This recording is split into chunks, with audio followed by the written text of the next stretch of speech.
Bessie Coleman was the first melanated woman pilot, known for performing flying tricks. Born on the 26th of January in 1892, she was from Atlanta, Texas, one of 12 brothers and sisters. Her mother, Susan Coleman, was an African-American maid, and her father, George Coleman, was a sharecropper of mixed Native American and African-American descent. Bessie grew up in Waxahachie, helping her mother pick cotton and wash laundry to earn extra money. By the time she was 18, she saved enough money to attend the Colored Architectural and Normal University, now Langston University in Langston, Oklahoma. She dropped out of college after only one semester because she could not afford to attend. At age 23, Coleman went to live with her brothers in Chicago, Illinois. She then went to the Burnham School of Beauty Culture in 1915 and became a manicurist at a local barber shop. Meanwhile, her brothers served in the military during World War I and came home with stories from their time in France. Her brother, John, teased her because French women were allowed to learn how to fly airplanes, and Bessie could not. This made Bessie want to become a pilot. She applied to many flight schools across the country, but no school would take her because she was both African American and a woman. Newspaper publisher Robert Abbott told her to move to France where she could learn how to fly. She began taking French classes at night because her application to flight schools needed to be written in French. Finally, Coleman was accepted to the Cardon Brothers School of Aviation in Le Crotoy, France.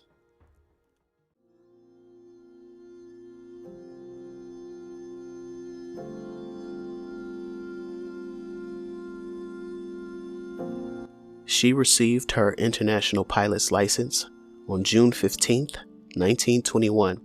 Coleman's dream was to own a plane and to open her own flight school. She gave speeches and showed films of her air tricks in churches, theaters, and schools to earn money. She refused to speak anywhere that was segregated or discriminated against African Americans. In 1922, she performed the first public flight by an African American woman. She was famous for doing the loop-de-loops and making the shape of an 8 in an airplane. People were fascinated by her performances, and she became more popular in both the United States and in Europe. She toured the country giving flight lessons, performing in flight shows, and she even encouraged African Americans and women to learn how to fly. Only 2 years into her flight career, Coleman survived her first major airplane accident. In February of 1923, her airplane engine suddenly stopped working and she crashed. She was badly hurt and suffered a broken leg, a few cracked ribs, and cuts on her face. Thankfully, Coleman was able to fully heal from her injuries. This accident did not stop her from flying. She went back to performing dangerous air tricks in 1925. Her hard work helped her to save enough money to purchase her own plane, a Jenny JN4 with an OX5 engine. She soon returned to her hometown in Texas to perform for a large crowd. Because Texas was still segregated, the managers planned to create 2 separate entrances for African Americans and white people to get into the stadium. Coleman refused to perform unless there was only one gate for everyone to use. After many meetings, the managers agreed to have one gate, but people would still have to sit in segregated sections of the stadium. She agreed to perform and became famous for standing up for her beliefs.